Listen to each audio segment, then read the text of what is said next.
Chapter 91. God our Protector. Whoever goes to the Lord for safety, whoever remains under the protection of the Almighty, can say to him, "You are my defender and protector. You are my God. In you I trust." He will keep you safe from all hidden dangers and from all deadly diseases.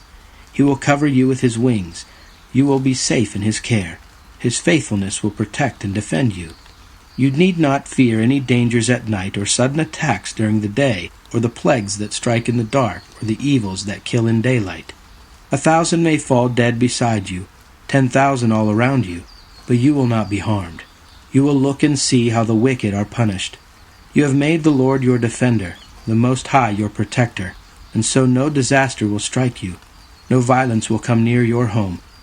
God will put his angels in charge of you to protect you wherever you go. They will hold you up with their hands to keep you from hurting your feet on the stones. You will trample down lions and snakes, fierce lions and poisonous snakes. God says, "I will save those who love me, and will protect those who acknowledge me as Lord. When they call to me, I will answer them.